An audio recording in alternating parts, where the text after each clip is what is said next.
Hi, it's Congresswoman Jan Schakowsky, and I'm back with my plans and pans.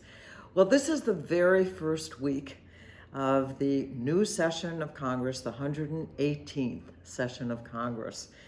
And I'm going to tell you some of the things that have been happening, things that unfortunately I have been unable to support that have passed this week. There's a number of bills that I certainly did vote against. One of them is a piece of legislation that the Republicans sponsored and passed that rescinded about $80 billion of funding for the Internal Revenue Service. And actually, the consequence of that is that over time, it'll add about $114 billion to the federal deficit over 10 years. I tend to call this legislation the Billionaire Tax Cheat Protection Act because what we want is that the IRS really do its job, the Internal Revenue Service, actually scrutinize wealthier people who hire all kinds of accountants to make sure that they don't have to pay. So I think that's an unfortunate piece of legislation. Another bill that they passed is the creation of a committee that I like to call the Insurrectionist Protection Act. What they want to do is to stop all of the investigations that the federal government does, particularly focusing on investigations of former President Donald Trump. They think that this is all just phony and that they want revenge by eliminating the opportunity to actually scrutinize things that shouldn't have happened during the insurrection and all of the activities of Donald Trump that are under investigation right now. Really painful to me is the fact that there are two bills that they passed that would limit abortion rights in the United States of America, part of a strategy that they want to eliminate the right to abortion by law for all abortions in the United States of America. But the bills that they were focusing on is one that is called the Born Alive Bill. I went to the floor because one of the Republicans talked about that in the United States of America, mind you, this is a lie, that in the United States of America, some states allow doctors to actually kill a newborn baby and call it an abortion. There's no such thing. The Born Alive Bill has nothing to do with abortions. The law of the land very clearly says that infanticide, killing a baby, is murder. It cannot be done. It's a way that they want to go after doctors, that they also want to go after patients and say that this is resulting in babies that are being killed. In response to that, the Democrats introduced what we call a motion to recommit. And what we said is we want the law of the land to be Roe v. Wade and the Women's Health Protection Act, which we passed twice in the last Congress, to become law. Now, of course, that motion didn't get the votes, but we're going to continue to fight. And you have to wonder, because didn't the Republicans notice what happened in the last election? Most Americans support abortion rights. Another piece of anti-choice, anti-abortion legislation would condemn violence against crisis pregnancy centers. Now, these are around the country, and the point of those is to encourage women who are considering an abortion not to have one.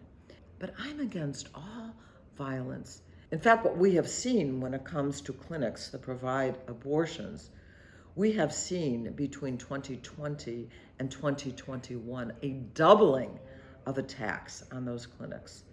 They don't mention those at all. They are only talking about the much rarer attacks on those that represent anti-abortion positions. So I made that point on the floor. Let's just all get together and be against violence wherever it occurs. Now, I want you to understand the fact that they passed the House of Representatives doesn't mean that they're going to become law. I think that when they get to the Senate, that they're going to have a good deal of problem, but it does tell you where they are coming from. Back to my special subject, which has to do with consumer protection. Wanted to point out that while there has been a recall of rockers that have killed children, these are children's products, there have been many, many, many that are still in homes, and I want you to be aware. These are sleepers for infants, Fisher-Price Rock and Play, and also kids to rocker. And so you want to be sure that those are not in your homes right now, because we have seen since the recall first happened in 2019 that there have been dozens and dozens of deaths that still occur.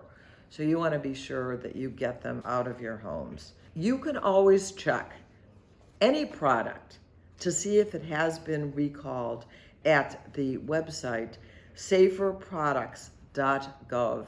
I think it's really worth checking because things remain in households for even years beyond, and sometimes are given to family members or to children when a baby is born as a gift out of your own home. So be sure that you check SaferProducts.gov.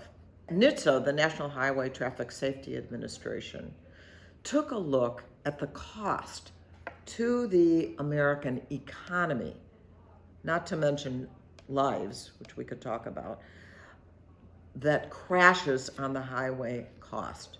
Now, the data is a little bit older. From 2019, they found that the cost to the American economy was $340 billion, or 1.6% of the national gross domestic product. That's a lot of money.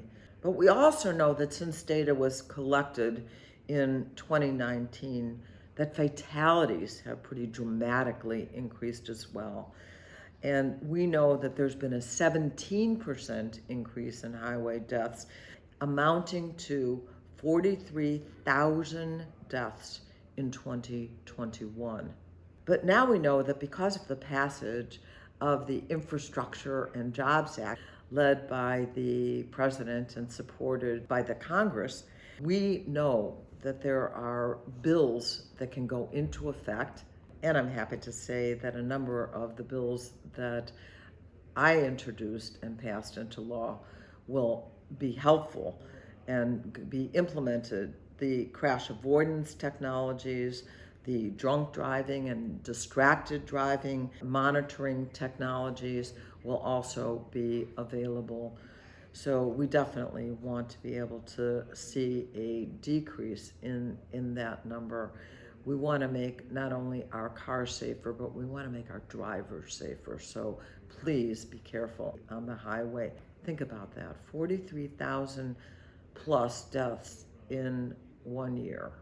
I want you to be aware of legislation that went into effect on January 1st that could be helpful. The Inflation Reduction Act says that now you will have insulin if you're a Medicare beneficiary at only $35 a month. This can be a great savings. Make sure that you take advantage of that.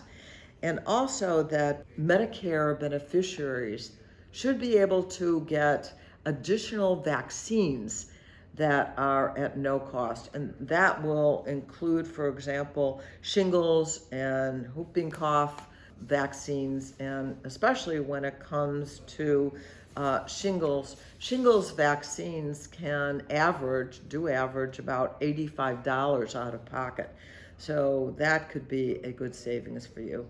So we did pass a number of things in the last Congress that are going into effect. I'll keep you posted on all the good news, and hopefully I'll have some good news for you next week. I'll see you then. Thanks. Thank you for watching my video. Make sure you subscribe to my YouTube channel and follow me on Instagram, Twitter, and Facebook, where my handle is @Jan Schakowsky.